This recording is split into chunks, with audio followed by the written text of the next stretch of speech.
Magandang araw. Ito po, part 2 tayo ng Most Precious Blood of Jesus Christ, the price of your salvation. Part 2 po. Take this. This is the chocolate of my precious blood. I was praying in the morning when I found myself in a very high mountain, which had a lot of stones on it. The Spirit led me down the mountain to see our Lord kneeling on a rock in a prayer. Down the mountain under a huge tree, the 3 apostles were lying down, sleeping.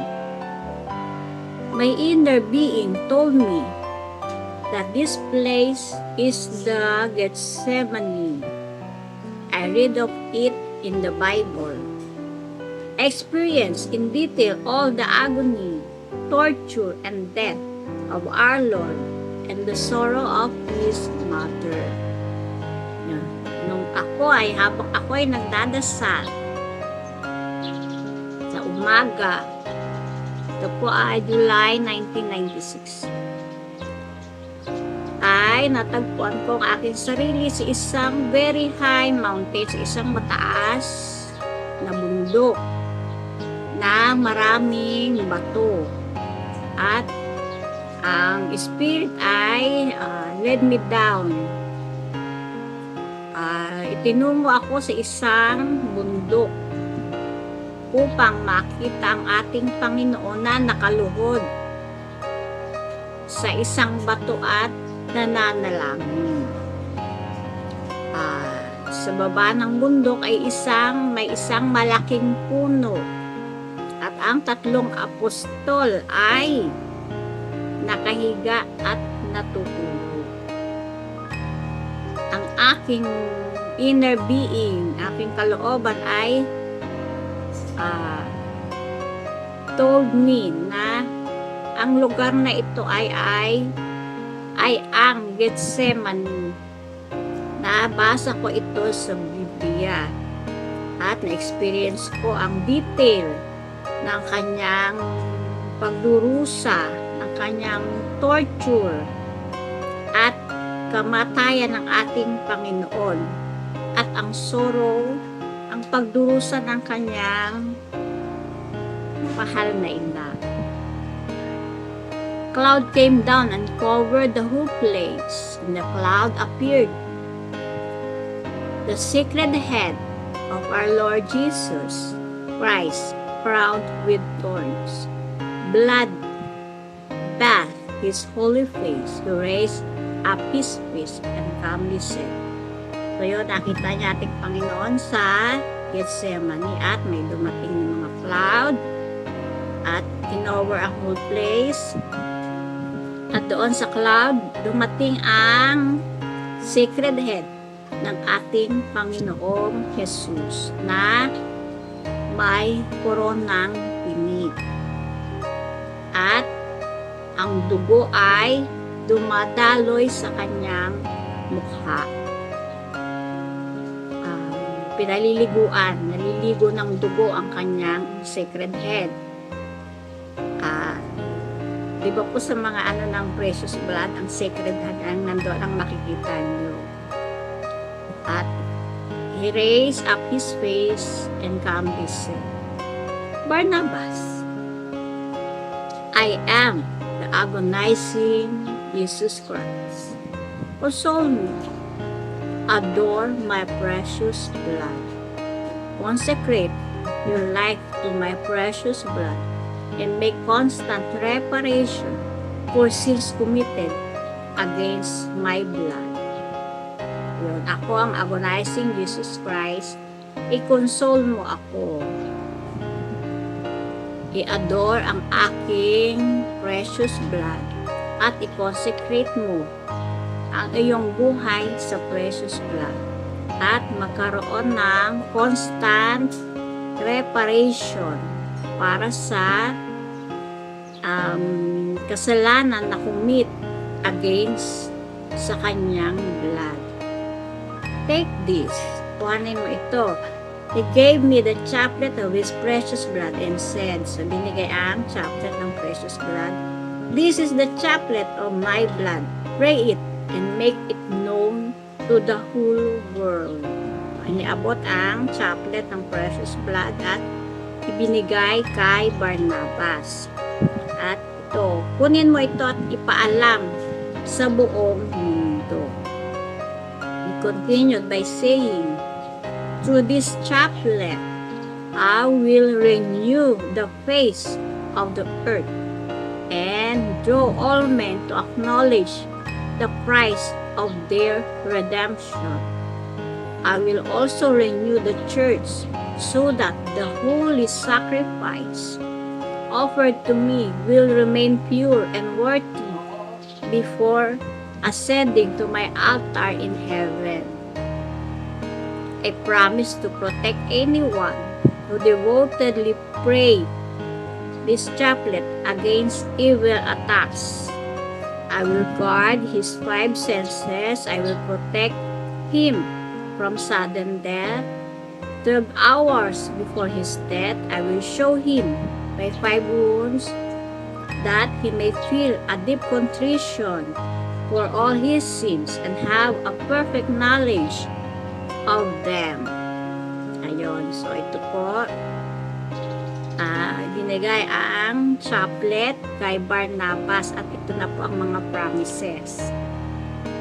So, sa pamamagitan ng chaplet na ito, ay i-renew po ang mukha ng mundo at ilalapit ang mga tao para i-acknowledge ang price ng kanilang redemption, ng kanilang kaligtasan. So, dahil sa pagdadasal nga po ng chaplet, ay mailalapit natin pati ang mga tao na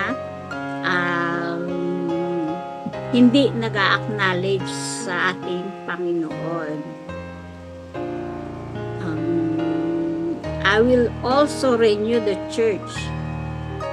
Ang simbahan ay kanyang i-renew upang ang kanyang holy sacrifice, ang kanyang banal na katawan at dugo na inoffer sa kanya ay maging manatiling puro at worthy, karapat-dapat bago umakyat sa altar sa heaven.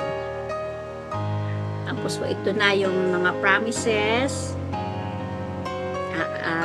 I promise, pinapangako ko na puprotektahan kung sino man ang devotedly na magdadasal ng chaplet na ito sa mga evil attacks. So, di ba, paano po yung mga evil attacks? Di ba, pag kayo'y nagbabago na, so, nagkakaroon na kayo ng evil attacks. So, mas maganda po yun, sabi ng mga exorcist. Kasi, kapag wala kayong attacks, ay, ibig sabihin ay kaisa kayo ng sa evil. So, kung kayo'y unti-unting nagbabago, nandito na ang mga attacks dahil kayo'y unti-unti nang nagbabago at lumalapit sa Panginoon. So, asahan po ninyo kung kayo ay mag-e-effort lumapit sa Panginoon, ang mga evil ay mag-a-attack, mag-tremor, yon. Kaya kayo, asahan ninyo na kung kayo lalapit sa Panginoon, magkakaroon kayo ng mga evil attacks sa inyong mga pagbabago. I will guard his 5 senses. So, yung 5 senses naman po, di ba, 5 senses, i-guard naman upang hindi tayo magkaroon ng mortal sin. I will protect him from sudden death. Di ba, may mga namamatay, mga biglaang pagkamatay, mga aksidente. So, ipoprotektahan kayo kung kayo ay mag-adore sa precious blood. At 12 hours bago ang death, bago ang kamatayan, ay ipapakita ang 5 wounds ng ating Panginoon upang makaramdam siya ng deep contrition, ng malalim na pagsisisi sa kanyang mga kasalanan upang magkaroon siya ng perfect knowledge noon. Para mapagsisihan mo ang isang kasalanan, kailangan mong i-acknowledge ang iyong mga kasalanan. Di ba yung sinasabing yung iba, wala akong kasalanan at ako nang kisal sa pari, isa ring makasalanan, di ba? So, hindi nila naintindihan na ang ating Panginoon ang nagpapatawad, hindi ang pari. Ang pari lamang ay ang alter Christus. So, doon sa kanila, namumuhay ang ating Panginoon at ginagawa silang instrumento. Ngunit ang totoo, ang ating Panginoon ang nagpapatawad dahil siya lamang ang may karapatang magpatawad. So, ayun. So, kailangan mong i-acknowledge ang iyong kasalanan upang iyong mapagsisihan. Any person who makes a novena with it will get his intention. So, kung sino ang magno-novena sa precious blood ay makukuha ang kanyang intention. His prayer will be answered. Yun, sasagutin kanyang panalangin. I will perform many wonderful miracles through it. Magkakaroon siya ng magpapakita siya ng maraming miracles through it, sa precious blood. Through it, I will destroy many secret societies and set free many souls in bondage by my mercy. So, dito po, through it, sa pamamagitan ng chaplet, ay i-destroy niya ang mga secret societies. Anong mga secret societies? So, ito po, di ba, yung mga drugs, mga dealer ng mga drugs, yon, yung mga may masasamang mga gawa, mga human trafficking, yon, mga secret societies po. Marami pang iba na against sa kalooban ng ating Panginoon. So, ipifree niya yon, pati mga souls na nasa bondage nun ay sa awa ng ating Panginoon ay ipifree sila sa pamamagitan mo ng pananalangin ng chaplet ng precious blood. Through this chaplet, I will save many souls from purgatory. I will teach him my way. He who knows my precious blood through this chaplet. Yon, magkaka-save ang many souls sa purgatory at ituturo ang way ng ating Panginoon upang ang iyong kalooban ay iyong maging kalooban ay ang kalooban ng ating Panginoon. At kung sino ang nag-o-honor ng precious blood through this chaplet, kung sino ang nag-o-honor ng chaplet ng precious blood ay ituturo ang way ng ating Panginoon, ang divine will. I will have mercy on those who have mercy on my precious blood and wounds. Yung I will have mercy, yung i-adore ang kanyang precious blood at ang kanyang holy wounds, sacred wounds. Whoever teaches this prayer to another person will have an indulgence of 4 years. So, ito po, magkakaroon ng indulgence ang dahil dito, kung iti-teach, ituturo mo sa iyong kapwa na magdasal din ng chaplet ng precious blood, ay magkakaroon ng indulgence ng 4 years. Ang gamit po nito, ang gamit ng indulgence, yung ating purgatory time. So, kung may 1,000 years ka in purgatory, so, mababawasan ng 4 years. Yun. Kung ituturo mo ang chaplet na ito.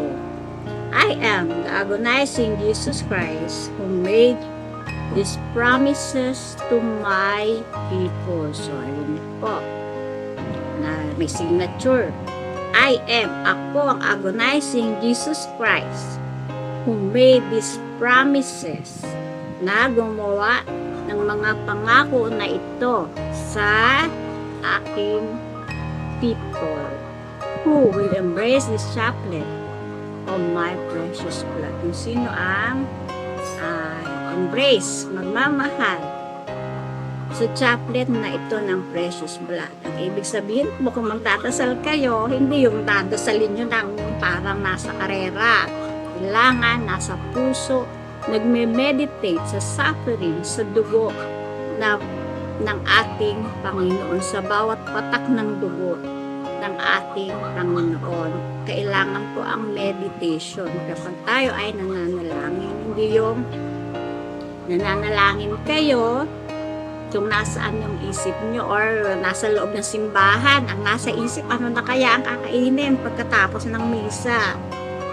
So, kailangan po ang ating meditation na ang ating buong sarili, ang ating presence dahil nasa harap tayo ng ating Panginoon. Barnabas, if you carry out this devotion faithfully, you will suffer many agonies with me because the way is a desert way, so dry and rough. I will lead you and all men who answer my calls of love through this way to the land of promise. I promise again that I will renew the face of the earth to my little ones. Then comes the reign of my glory when all shall be one in me. Di ba po? Barnabas, kung i-carry out mo, dadalhin mo ang devotion na ito faithfully, ay ng buong katapatan, ay magsasuffer ka ng many agonies with me because the way, ang daan ay desert way. So, di ba po ito yung sa way of Calvary, kung dadaan po tayo doon, di ba? Mabato at dry ito. The way is a desert way, so dry and rough. I will lead you and all men. Kung sino ang mag-answer ng call, ng aking tawag, ng pagmamahal. Through this way, to the land, I will lead you.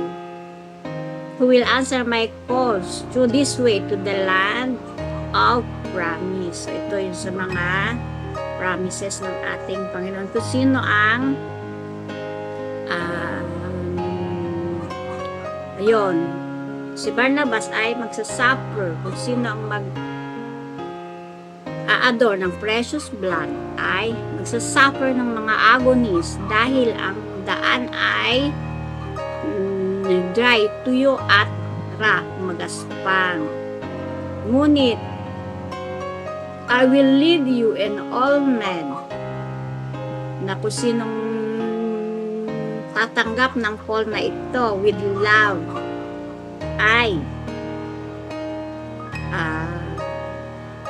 ililid niya sa land of promise. I promise again, ito na promise ulit, I will renew the face of the earth through my little ones. So, ano po iyon?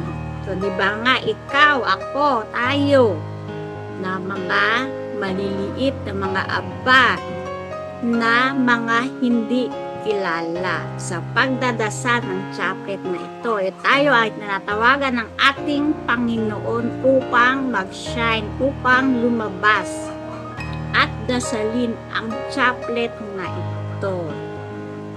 Yon, true. I will renew the face of the earth. I promise again. Muling nagpa-promise ang ating Panginoon. He will renew the face of the earth. Sa pamamagitan mo, baka ikaw ay tinatawagan ng ating Panginoon o isa ka doon sa few na hinahanap ng ating Panginoon upang mag-shine. Yun. Ang kanyang little ones. Then comes the reign of my glory, when all shall be one in me. So, ito po ang gusto ng ating Panginoon. Ang lahat ay maging isa sa kanyang glory, sa kanyang dadating kanyang glory, at ang lahat ay maging isa sa ating Panginoong Jesus. Ayun. Then I ask, my Lord, people will not believe in me, and the church will not welcome it. What shall I do to make it known to the world? Panginoon, ang mga tao ay hindi maniniwala sa akin, at ang simbahan ay hindi at ito tatanggapin. Anong gagawin ko upang makilala ito sa mundo? Our Lord replied, Barnabas, fear not about the spread of devotion. Only offer your life to me. Be humble and obedient to the church. Surrender to every cross and offer it for my consolation. Pray always and never give up. If you do, all who hear of this devotion will look for it, and those who see it will embrace it and spread it also. My church will be complete. Barnabas, huwag kang matakot about sa pag-i-spread, pagkakalat ng devotion na ito. Ialay mo lang ang aking buhay sa akin. Maging mababa ka lamang at maging masunurin sa simbahan. So, ayan po, yung mga hindi sumusunod sa simbahan, yung mga nagpo-protest dyan, ha? Delikado po tayo. Ayan. Surrender to every cross and offer it for my consolation. Diba, minsan ang hirap na ng ating buhay. Minsan pagod na, nahihirapan na. Ialay lamang ito sa ating Panginoon at ikinokonsol na siya. Laging magdasal at never give up. Huwag mag-give up. If you do, kung magagawa mo ito, ang lahat ng makakarinig ng devotion na ito ay nahanapin ito, at kung sino ang makatagpo ay yayakapin ito at i-spread din ito, at ang aking simbahan ay magiging kumpleto. Then I ask, Lord, may I ask, why the small beads are 12? So ito po, natapik na natin sa previous, kung bakit ang small beads ay 12 at ang big beads ay isa sa end ng bawat decade, at magdadasal ng isang Our Father, isang Hail Mary on it. Kung ako ay tatanungin ng mga tao, ano ang sasabihin ko sa kanila? So, sa chaplet ko, di ba?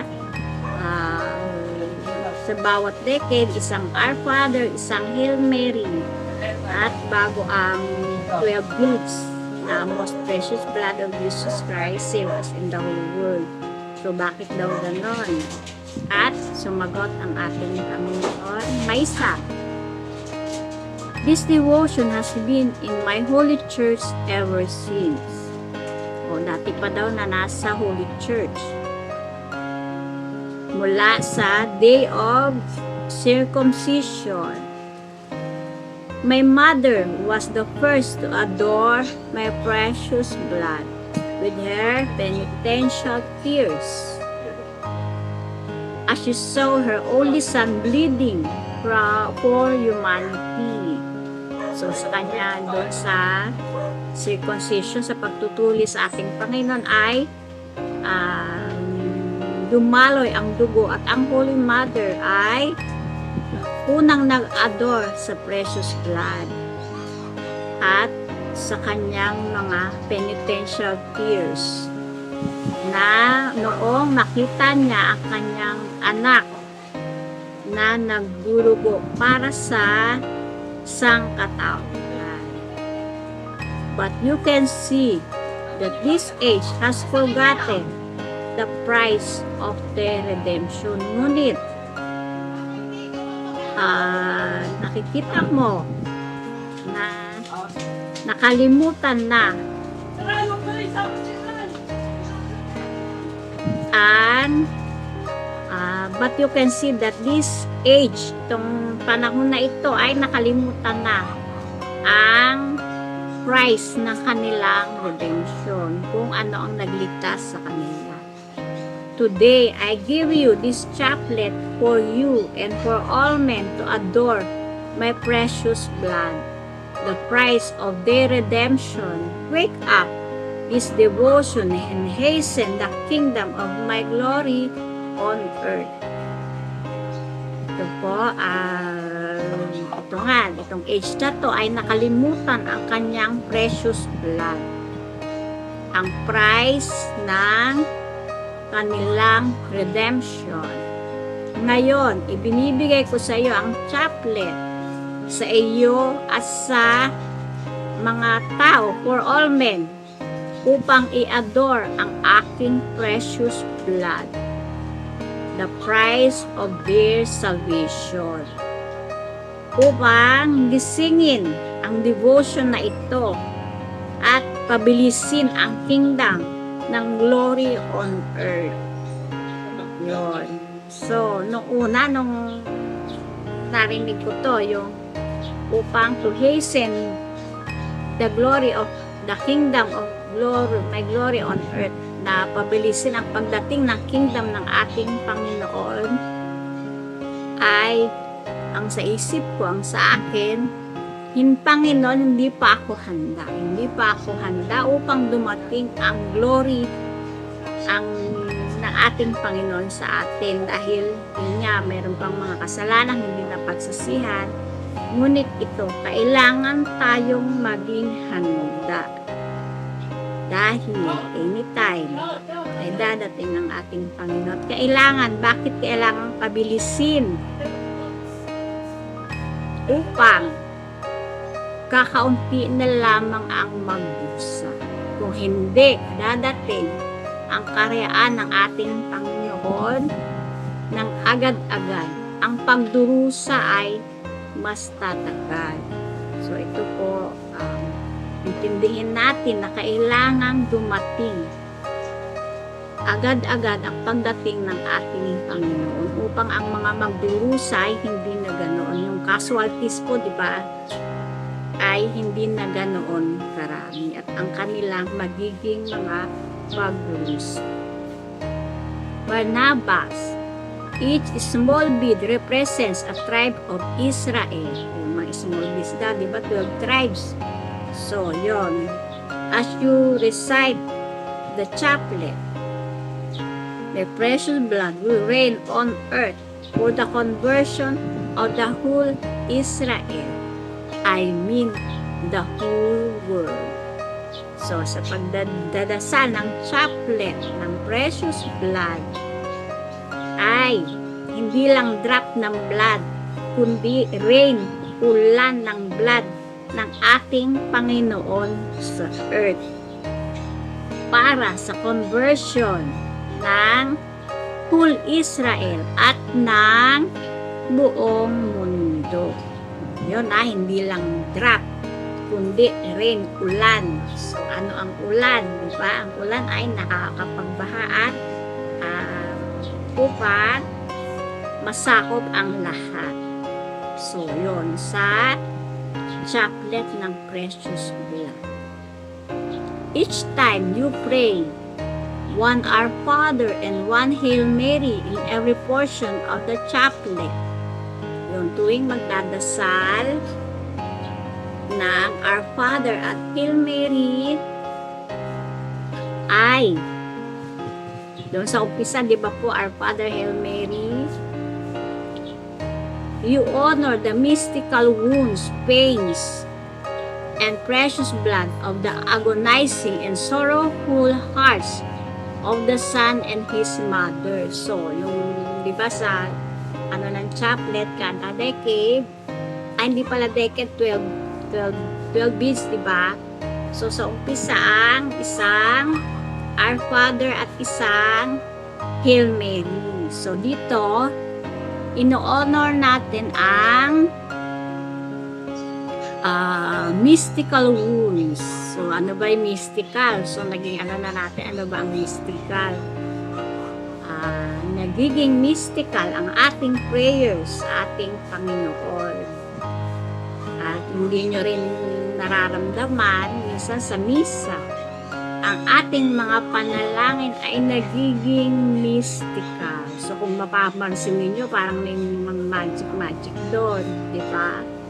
Kung nararamdaman din ninyo, di ba, na iyon ay nagiging mystical. So, dahil ang heaven ay mystical. So, parang magic, nagkakaroon ng magic ng kababalaghan. So, dahil, bakit?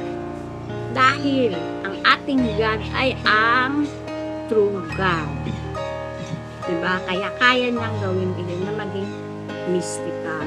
So, dito, sa pagdadasal ng chaplet, ang ating panalangin ay nagiging mystical. At ino-honor ang mystical wounds, ang pains, at ang precious blood ng agonizing and sorrowful heart ng ating Panginoong Jesus at ng kanyang mother. So sa pagkonsol mo sa Sacred Heart ng ating Panginoon ay ikinokonsol mo na rin ang Immaculate Heart.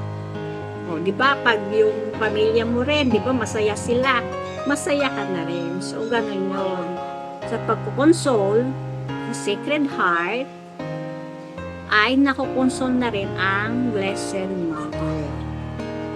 I assure you, many wounds shall be healed. I and my mother will be consoled. The mercy of my Father will multiply. The Holy Spirit will rest upon you. My precious blood will flow to save. So, sa pagdadasal mo ng chaplet ng precious blood, ay maraming sugat ang maghihilom. So, yun nga, yung mga sinners, yung mga may mga dinadala, ay makakatulong sa kanila. At, I and my mother will be consoled. Yun nga, ang Sacred Heart at ang Immaculate Heart ay makukonsol. At ang mercy ng God the Father ay mag-multiply, dadami. At ang Holy Spirit ay magre-rest sa iyo. Ayun, my precious blood will flow to save. So kung ikaw, yun nga, kaya kailangan na wala kang mortal sin. Kailangan ready ka, i-ready mo ang iyong sarili upang mag-flow ang precious blood sa iyo, ang Holy Spirit. Dahil magre-rest sa iyo. Dahil maninirahan sa iyo ang Holy Spirit. So, kailangan ready ang ating sarili na maging malinis. Know this also. The red color of the beads represent my blood, and the white bead represents the water that comes up from my sacred side, which washes away your sin. So, ang color po ng chaplet ay red and white. Red po yung 12 beads at puti yung isang beast na malaki. So, ayun po ang represent naman nun ay ang red color po ay blood ng ating Panginoong Jesus at ang white beads po ay ang water that comes out, parang yung ating pong divine mercy. Yun. Yun na nanggagaling sa side ng ating Panginoon, which washes away your sin. So, yun nga po, di ba? Bakit nung inulos ng sibat ang ating Panginoon ay dumaloy ang tubig at dugo. Di ba dapat pag inulos ganun, kaunting dugo lang dadaloy. Ngunit, tumagas ang dugo at tubig. Bakit? Dahil ang puso ng ating Panginoon ay nadurog para sa iyo. Para yung nadurog at nasa isang sak na lang, na durog at sa pag-ulos doon dumaloy ang dugo at tubig. Nadurog ang puso ng ating Panginoon para sa iyo.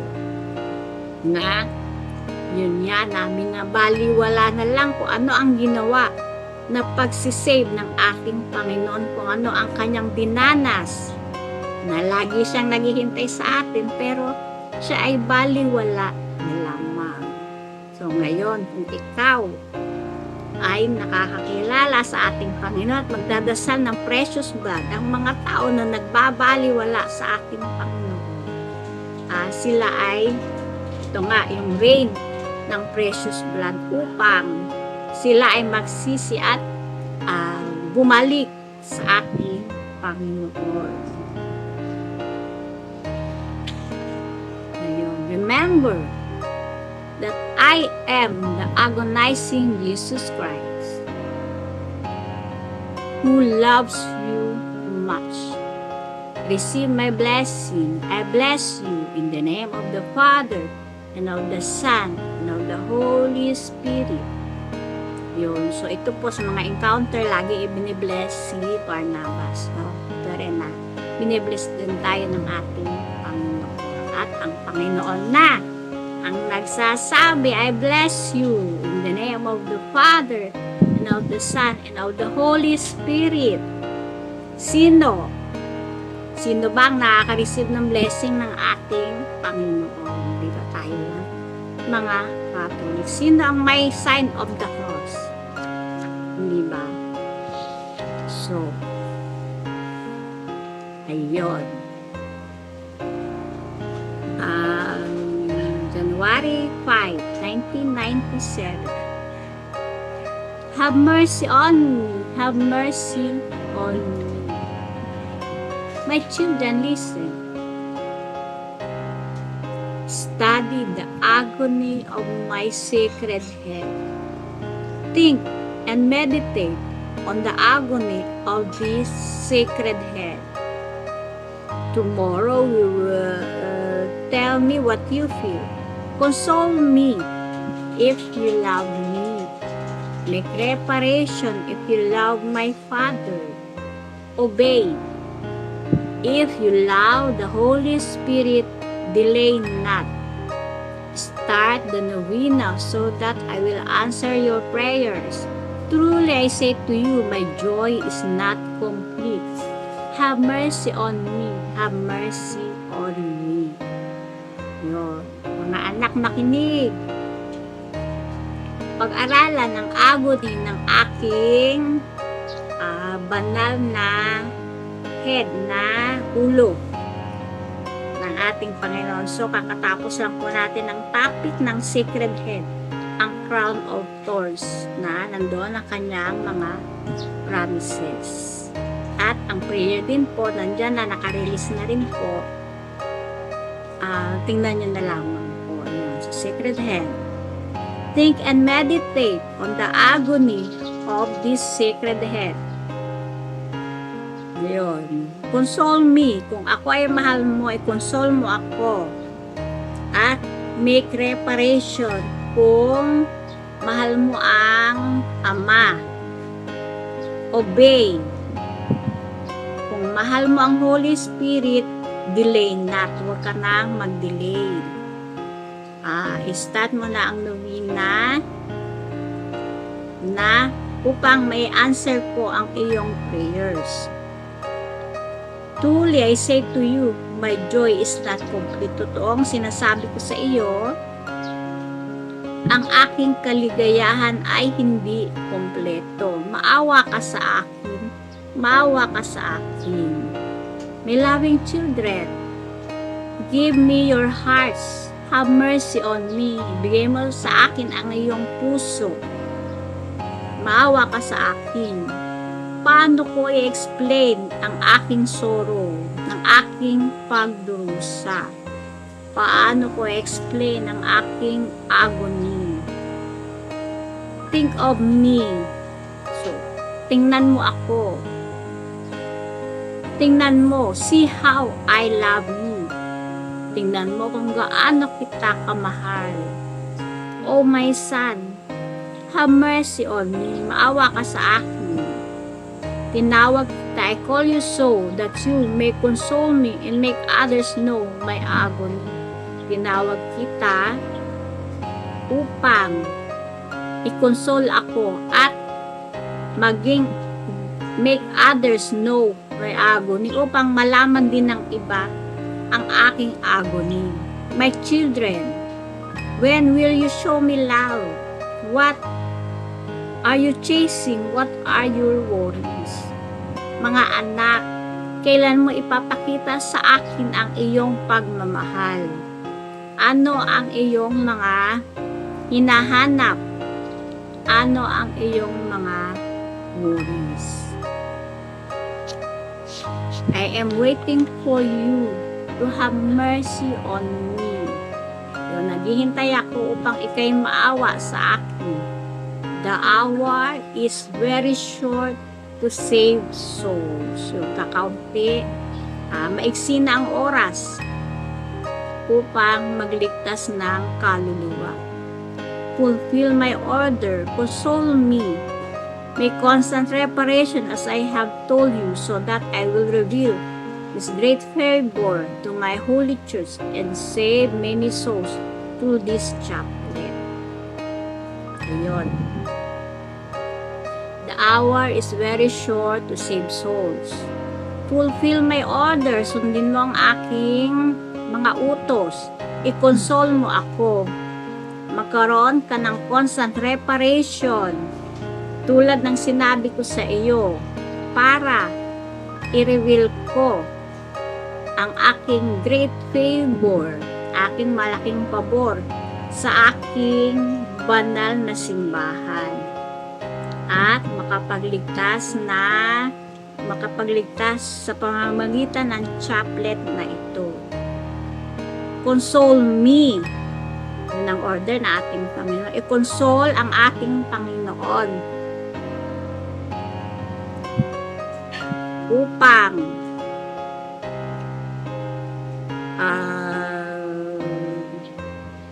makapag-save siya ng souls.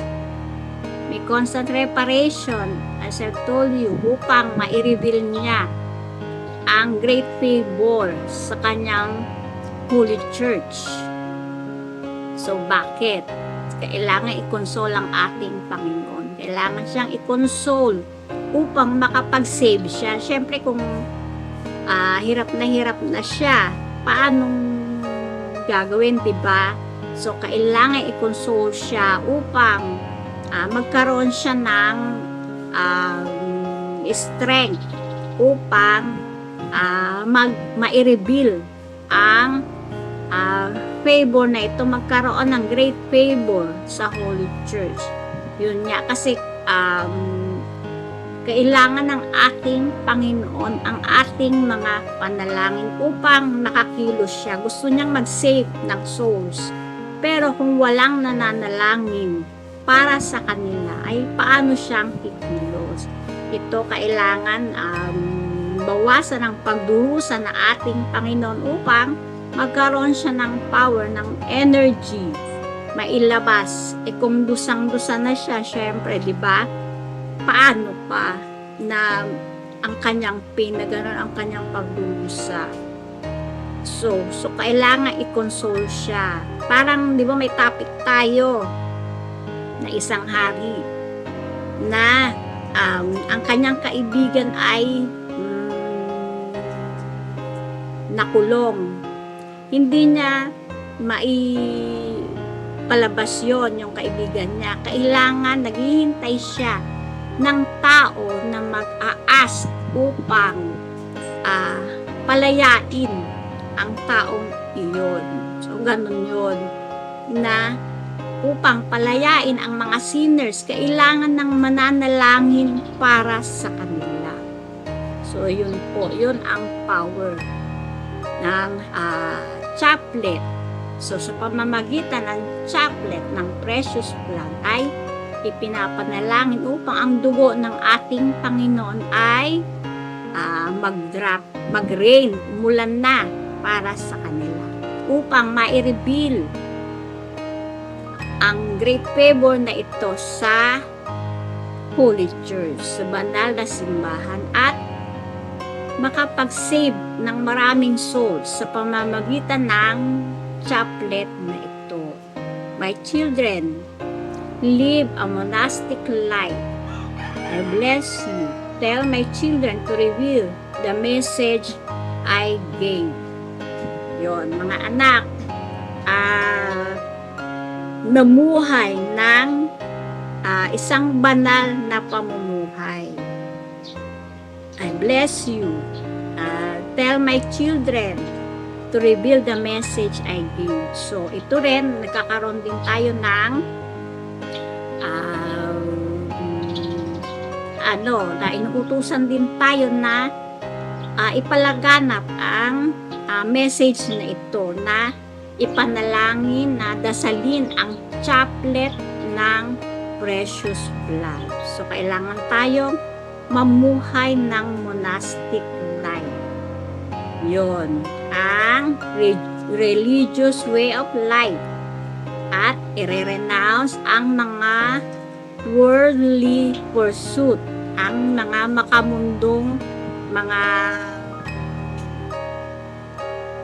pangangailangan, yon, at magpo-focus sa spiritual growth through prayer, sa pananalangin. Yon, kailangan upang magkaroon ng personal holiness serving God.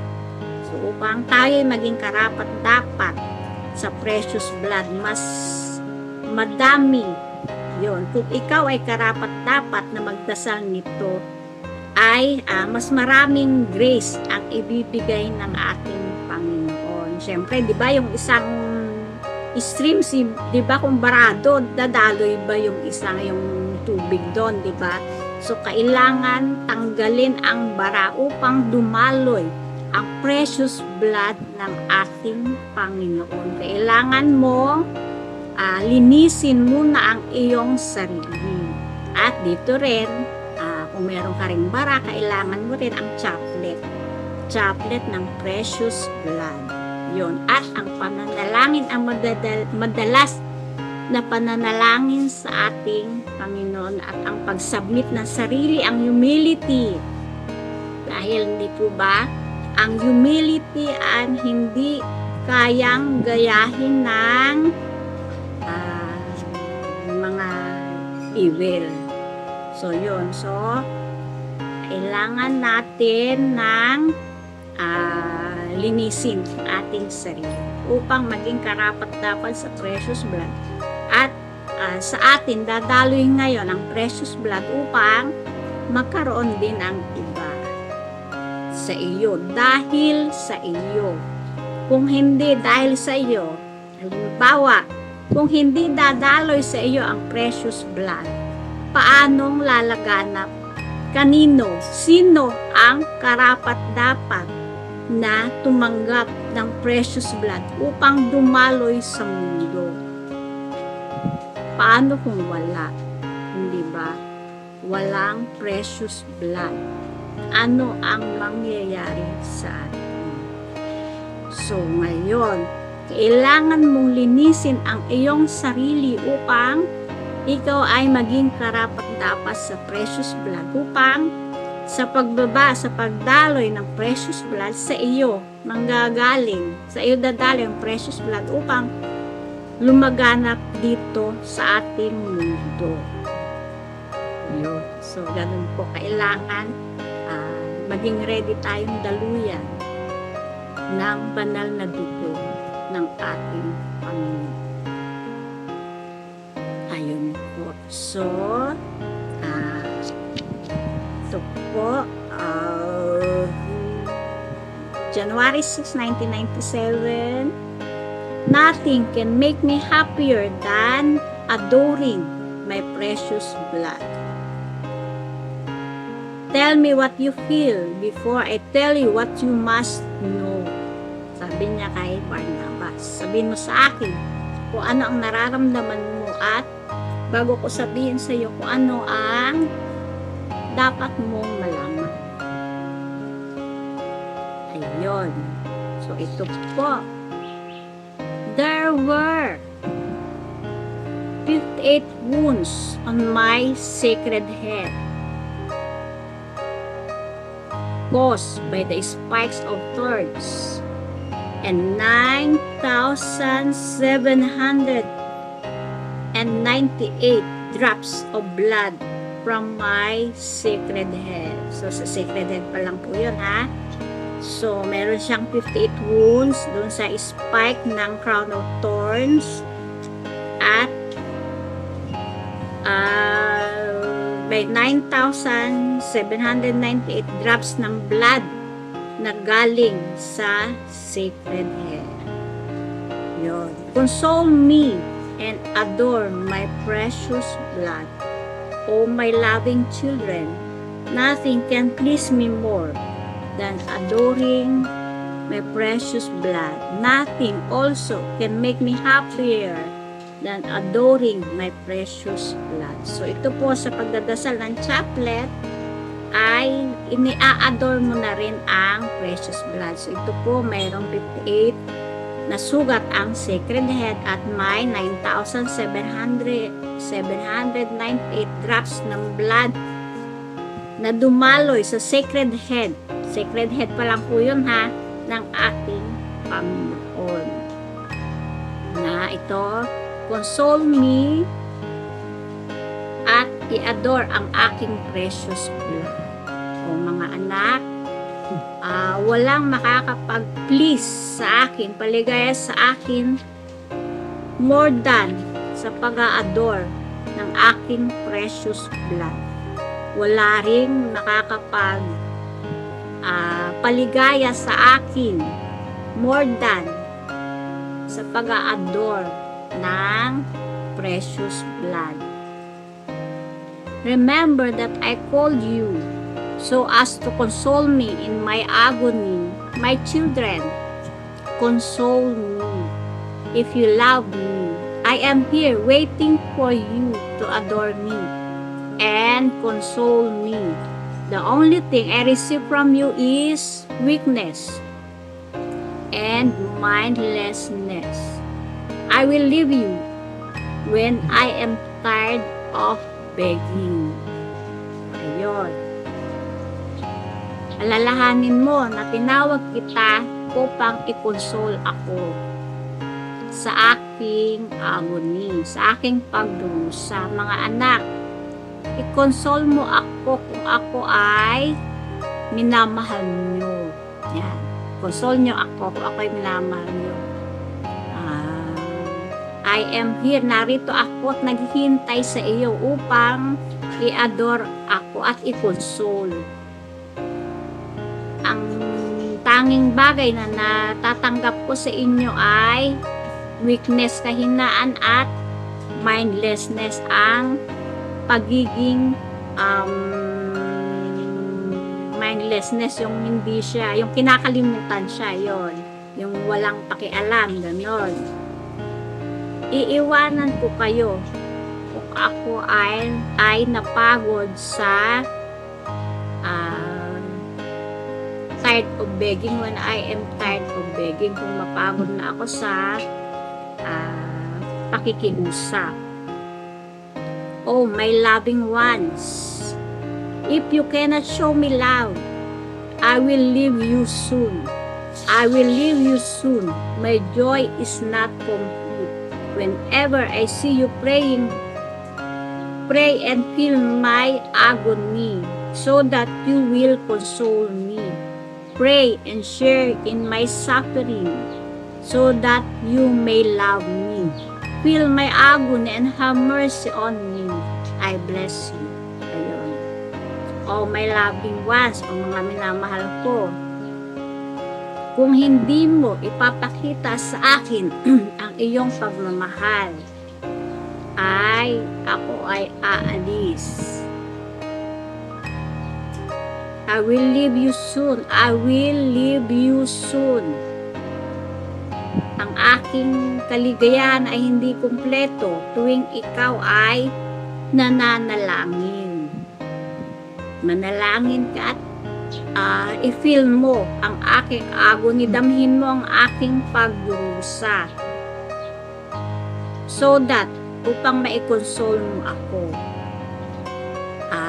Pray, magdasal at makiisa, i-share sa aking pagdurusa upang mahalin mo ako. Feel my agony and have mercy on me. Damhin mo ang aking pagdurusa at maawa ka sa akin. I bless you. So ito nga po na sa ating pananalangin, kailangan damhin natin ang pagdurusa ng ating Panginoon. At ito nga yung sa isang topic na ang isang patak ng luha para sa ating Panginoon ay mas mas matindi pa kaysa sa isang taon na pagpapasting sa bread and water. Isang patak ng luha para sa ating Panginoon ay higit pa sa mga pagpapasting na ating mga ginagawa. Ayun. So, ayun po ang tuwing mananalangin ang pagdama sa suffering, pagsishare, pakikiisa sa pagdurusa ng ating Panginoon. At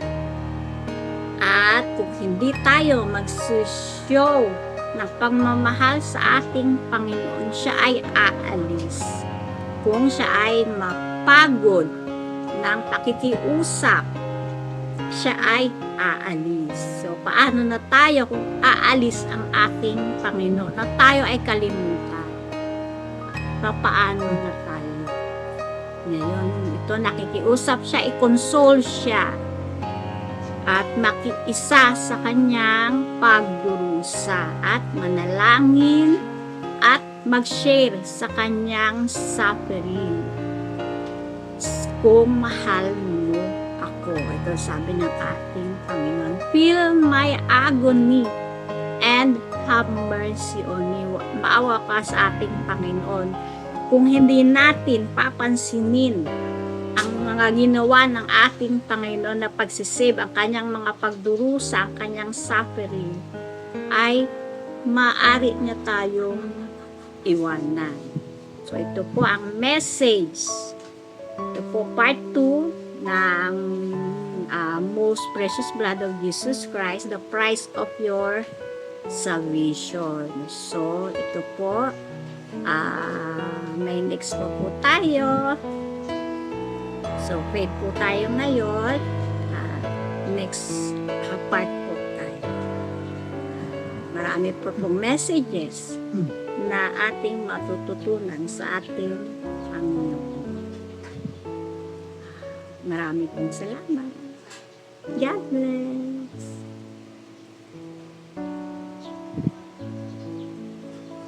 Hmm.